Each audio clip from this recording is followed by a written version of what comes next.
So how do we express our Jewishness? Is it a question of prayer and ritual? Is it social action and consciousness? Is it debating? Is it eating bagels and lox? Is that enough? Is it book clubs? And what do we choose to pass on? So I wanted to start by maybe going around. Anyone who wants to share can. If you don't want to, that's fine too. But to share what for you was a very meaningful Jewish experience. And I'll start, to be fair. My first time I was in Israel was in 1996. I was doing a summer program there, and I went to the Western Wall, which for many people is a very meaningful experience. And I think it was meaningful for me too, but in a different way. So when I went there, I knew all the complications of the site. I knew that this was a place that's claimed as holy by both Muslims and Jews. You know, the Haram al-Sharif, Dome of the Rock, is right above where the Western Wall is. I knew this was a point of conflict. I knew that that big plaza that's there in front of the Western Wall didn't used to be there. It was actually a neighborhood in the old city, and it was knocked down and cleared out, and the people are not there anymore. And that happened in 1967 after Israel had the Six-Day War victory. And I also knew that I had to wear a yarmulke in that space, which I don't normally do. I had to conform to religious expectations because it's run by the religious establishment in Israel, which is not pluralistic, and you see conflicts with women at the wall there trying to pray with Torah scrolls and how challenging it is for them. I knew all of that stuff. I also knew, historically, this actually is not as old as people think it is. People think it goes back to the building of the Second Temple in 500 BC. It actually dates to the reign of King Herod, because Herod greatly expanded the temple, and this is the retaining wall. It's not even a wall of the temple, it was a wall to hold the mountain in and keep it in place that Herod built in the first century of the Common Era. And I didn't bring a piece of paper to write something I hope would happen and put in the wall. I call that kind of like a reverse fortune cookie. You know, unfortunately, you get out what you want, put in what you want. I didn't have any of those perspectives. But when I got to the front, yeah. Forgive me, but I have to ask, where were you at your church? I was what I am now. Were you a rabbi? No, I wasn't a rabbi yet, but I was planning to study to become a rabbi, and in a humanistic congregation. Sorry. And as a humanistic Jew, that was my identity. You were a too. humanistic Jew? Yeah. How were you raised? As this. So you were raised? Yeah, this has been my approach all the way through. So I didn't come in with theological expectations. But when I went to the front, and I touched the stones, and I felt how smooth they were. And if you've been there, and you've touched those stones, you know how smooth they feel. It was electric for me. It wasn't because I was close to the Temple Mount where the animal sacrifices were offered. It's because generations of my people had come to that place and touched those exact stones. It was like I was touching them. There was something transcendent about it. It was a natural, historical sense of being part of something that went back many centuries. So I found that a very meaningful moment, a very meaningful Jewish experience, and it stuck with me all the way through. Later trips back, the walls are still smooth, but it's never been the same as that first time when you feel that and have that realization. It's smooth. It's smooth because of all those people. There's a classic definition of what it means to do Jewish, and that is to perform mitzvot. Originally, the word mitzvot, plural, or mitzvah singular, means commandment. It's actually the same root as tzava, which is the word for the army, modern Hebrew. Tzivui is a command.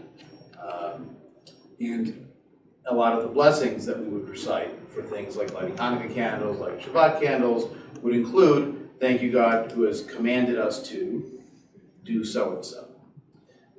In rabbinic thought, there was a consensus that there were 613 commandments, but they couldn't agree on what they all were, because everybody counted them differently. So Maimonides has a list of 613, and other people have different lists of 613. There's thought to be 248 positive commandments, things you should do, like Shabbat candles, like Hanukkah candles, it's a positive thing, and 365 negative commandments of what you shouldn't do. Don't eat this thing, don't kill, don't murder, etc. And children were expected to follow all 365 negative things, avoid them, And then once they became bar mitzvah, they were a son of commandment. They had to now perform all the positive commandments too. And that's why celebrating a bar mitzvah was often the first time a young man would put on tefillin and would read from the Torah, because now it was the first time they were commanded to do it. So they could fully fulfill that. They could practice before, but now it really counted. And actually the traditional gift was to a boy was a set of tefillin. It wasn't a tallis, it wasn't a fountain pen. It wasn't, any of those things that evolved in modern times. Women were in a different category as bat mitzvah. They had to follow the negative commandments. They were expected to follow most of the positive commandments, but in traditional thought, they didn't follow the time-specific commandments. The thought was they'd be busy managing the house and the kids, they might not get away. Well, that's at least one of the rationales that's given. It turns out many of those positive time-focused commandments are things like reading a Torah scroll, reading the Megillah on Purim, and so it prevented women from doing those leading the community kind of performative commandments. It's one of the innovations that conservative and egalitarian communities, basically to the left of conservative and conservative itself, have reformed and I think improved by allowing women to choose to follow some of these commandments that traditionally they weren't obligated to follow. But in modern life, if I said I did a mitzvah for someone, we don't think that I put tefillin on them or that I kosher slaughtered an animal for them. We think of mitzvah now as good deeds. You do a mitzvah, and it doesn't have to be one of the 613 clearly enumerated to count as a mitzvah in colloquial American usage. So often when people think of becoming bar mitzvah or bat mitzvah, particularly in a reform or reconstructionist or humanistic Jewish setting where they're not going to start putting on tefillin every day, and they're not going to start following kosher laws every day, it's really bar mitzvah, bat mitzvah as a child of good deeds, more so than strictly following the commandments. And that's one of the reasons why the Reform movement actually didn't do bar and bat mitzvahs for a long time, until in many cases the 1950s or 60s, because they weren't doing commandments, they weren't doing ritual performance. So confirmation became the substitute for many Reform communities from the, say, last half of the 19th century through the first half of the 20th century. As I said in the morning, as more Eastern European Jews became involved in Reform congregations, they wanted to bring back things like the tallis, the yarmulke, the bar mitzvah, that more Reform congregations started to do them again. The bat mitzvah really doesn't take off until the 1960s with feminism pushing for more women to have the opportunity to do that. The first bat mitzvah is in the 1930s, but it's like a one-off quirky event that Mordechai Kaplan does for his daughter, based on a model he actually saw in Italy where on the time of her bat mitzvah, a girl was called up to the bima. She didn't actually read Torah, but she had some kind of honor. He thought, oh, girls could do something. And then he brought it back and did something for his daughter. I don't even think she read from the Torah. She might have read part of the prayer service. But at least it was some kind of honoring of her in a synagogue setting. Historically, if a girl was celebrating her bat mitzvah, it was a privately observed event at home. And the father might get a special aliyah at the synagogue. It wasn't really a public space event. Whereas the boy's bar mitzvah was a more public space event. But even that wasn't as big a deal in some communities. In the Sephardic Jewish world, for example, in Mizrahi Jews, in Mediterranean and Middle East, bar mitzvah wasn't as big a deal. It was noted, you got a special aliyah, but they allowed the boys to read from Torah before they were bar mitzvah, as long as they could do it competently. Whereas in Ashkenazi Jewish life, they didn't allow the boys to read until they were bar mitzvah, and so then it became a big deal. The example I give is if you grew up on a farm and you were driving your pickup truck and your tractor on the back roads of the farm all the time, so you turn 16, you get your license, big deal, I've been driving trucks for 2 years. But if you live in a city and you've never driven before, now the day you get your license is a big deal and you want to post about it on Facebook and you make a big deal. So that was the different models of becoming bar mitzvah, becoming under the obligation of fulfilling the commandments. Does anyone happen to know what the bar mitzvah boy's father would say at the service? There's a special blessing that a bar mitzvah boy's father says. He says, "Blessed are you, God, who has removed from me the punishment of this one."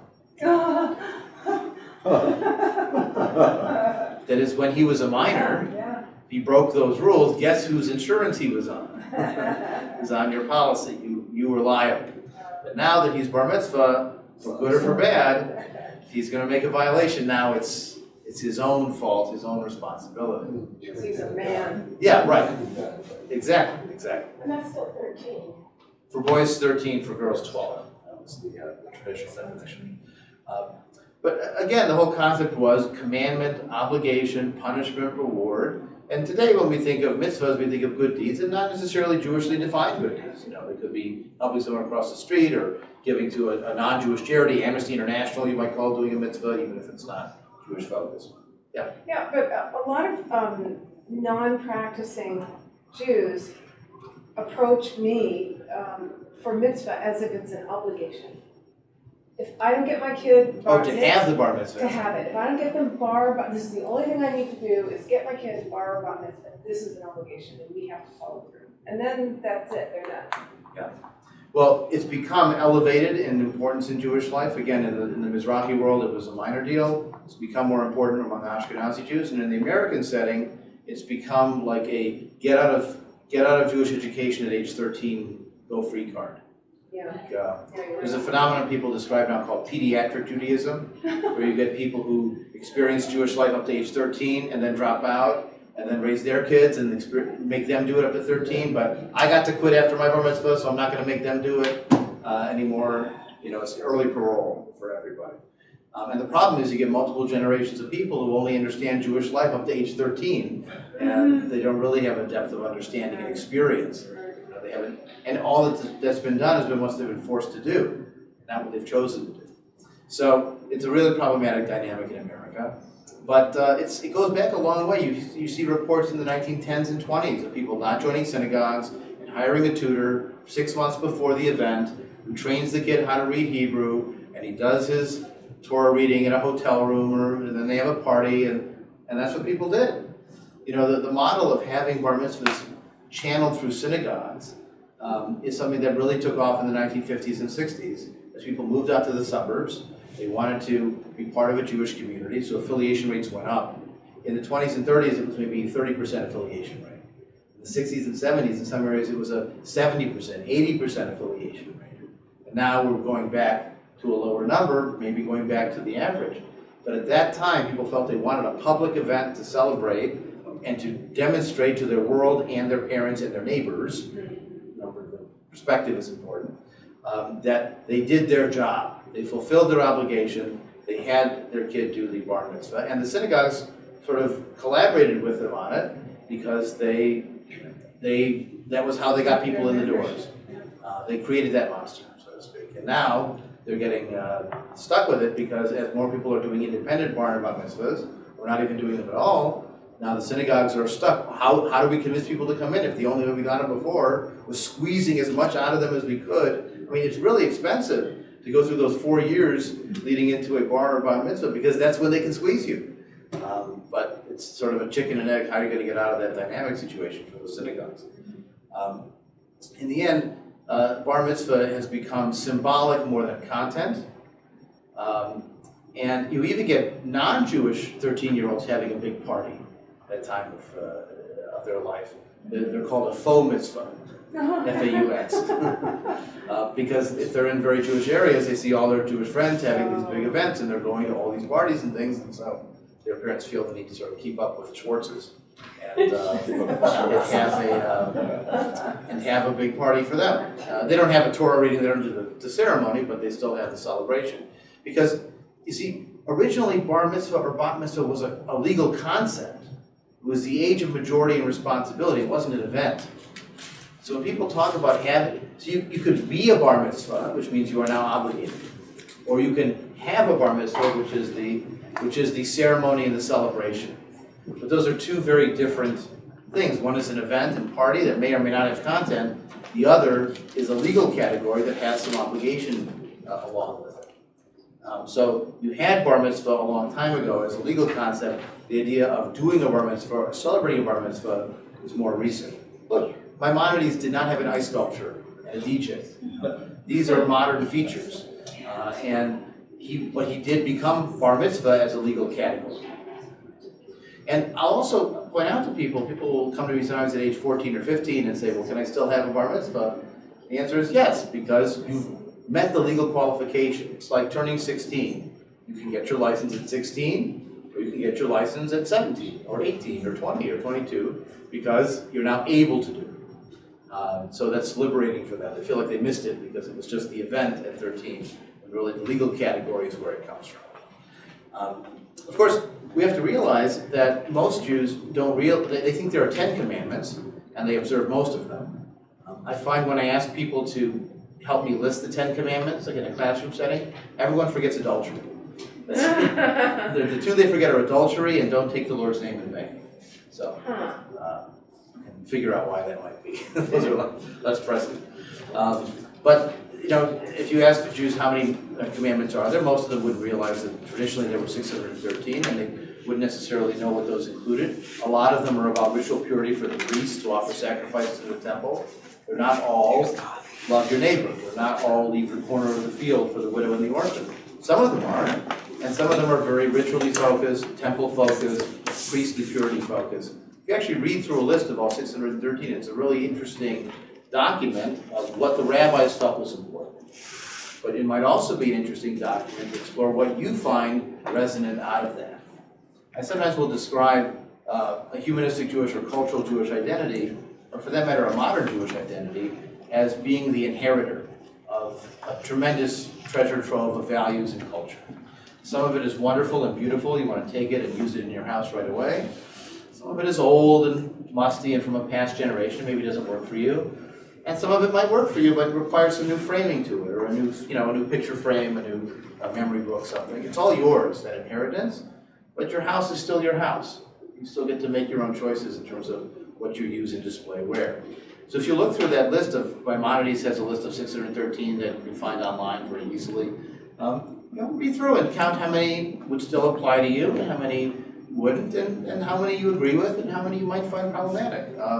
We're much more accepting of homosexual behavior, of breaking down gendered binaries in some ways. One of the commandments is you're not allowed to have a man dress in a woman's clothing or a woman in man's clothing, and we're much more flexible on those kind of questions. And even having that strict line of what's male and what's female clothing is breaking down.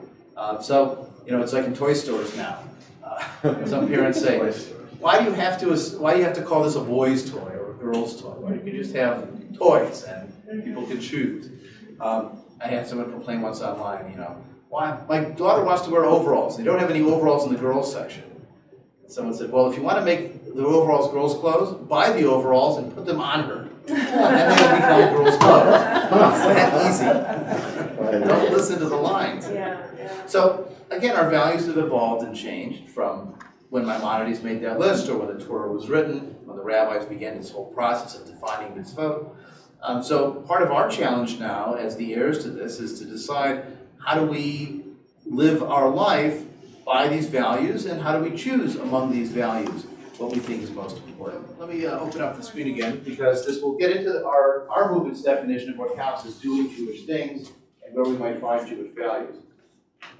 This quote is by Yehuda Bauer, the Holocaust scholar, from one of our earlier publications. And it defines what we count as Judaism. Bible is Judaism, Talmud is Judaism, everyday life is Judaism, Jewish history is Judaism, Jewish poetry is Judaism, Jewish customs are Judaism, Jewish food is Judaism, Jewish jokes are Judaism, just as religion is Judaism. But you cannot argue that Judaism equals the religious beliefs of Jews. First, because these beliefs were and are different, even mutually contradictory. And second, because religion was and is just one aspect of Jewish existence. And today, for many Jews, it is not even that. Judaism, then, is everything the Jewish people in a very long history have produced.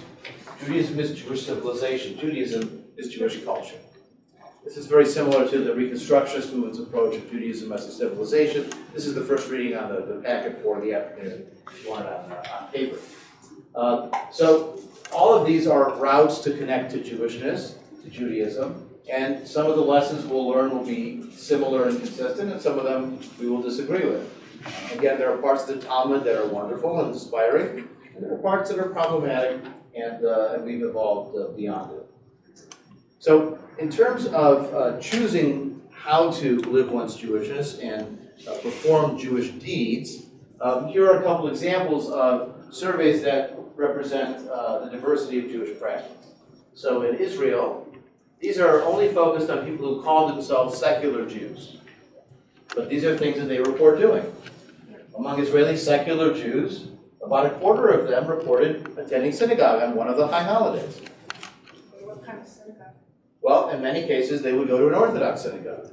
The joke in Israel is that the synagogue I don't attend is Orthodox. In other words, if I'm going to go to something, it's going to be traditional, because that's what I remember, or that's what my parents did, but I don't have to go all the time. In fact, I may not have to go more than once or twice a year, or on a yard site. But if I'm going to go, it's going to be the way I don't like. I mean, it's going to be, it's going to be what I'm used to in the old-fashioned way. So they turned away from that they turned. Right, but the synagogue they left is the one they go back to, and then they leave again. Now, again, many of them don't go. 75, 76% don't attend synagogue on either day. Yeah. They still identify as Jewish, but part of their secularism is no synagogue. I had an American friend living in Israel once, and he had a friend ask him, "Where are you going for Yom Kippur?" And he thought the friend was asking which synagogue, but the friend was asking which beach they were going to go to on Yom Kippur. Which beach? It's a big beach day. It's actually a big bike riding day in Israel, Yeah, because there's nobody on the roads. So the roads are full of people biking down highways and all over the place. So it's an interesting holiday. Fasting on Yom Kippur, again, about a quarter of them choose to fast on Yom Kippur for whatever reason they do. Building a sukkah was actually a relatively small number, but holding a Passover Seder regularly is 80%, a very high number. Lighting Hanukkah candles, again, more than 2/3. Lighting Shabbat candles, still about 1/3. And in many cases for secular Israelis, Shabbat is a family dinner night, whether or not it's an event. But also in many cities, particularly Jerusalem, there isn't a lot else open on Friday night, so you might as well be with the family. But keeping kosher over the whole year is only 10%. And following Passover kosher laws is 22%. It's interesting, though, that more follow the Passover kosher laws than follow the regular kosher laws. And you can actually find in some restaurants in Israel, like in some of the McDonald's, you can get a cheeseburger on matzah during Passover. You're kidding me. Because for them, the bread issue is more salient and what they're focused on, and the meat milk issue, they don't care as much about. But again, notice, the things you do once in a while are more popular than things that affect your life every single day or every week. So Shabbat candles, that's every week. I'm less likely to do that. But Hanukkah candles, that's 8 days I can manage that. Or Passover kosher, I'm more likely than general kosher because, again, it's for a shorter period of time. The handout. But it is relevant in the sense that when you talk to a lot of unaffiliated Jews today, Passover Seder and Hanukkah, those are the two events that people participate Well, and again, we can think about why those are so popular in America. It's not just that it's once in a while. It's also family-oriented, so it's in the home. It's a social thing. There's food, particular foods attached to it. It's in the home, not in the synagogue, so you don't have to be a member anywhere to do it. So it's cheaper also. It's supported by the surrounding culture because there are big events in the non-Jewish culture at the same time of year, at Easter, Passover time, and Hanukkah, Christmas time. And it's also just as one last thing, for an interfaith family, it's part of the parallelism if they're trying to celebrate elements of both cultures. So it almost would motivate the Jewish partner to make sure they do something for Passover, to make sure they do something for Hanukkah, when if it was left to their own devices, they might not care as much, but now, because it's the equal time deal they made with their non-Jewish spouse, they're going to make sure they do something for both.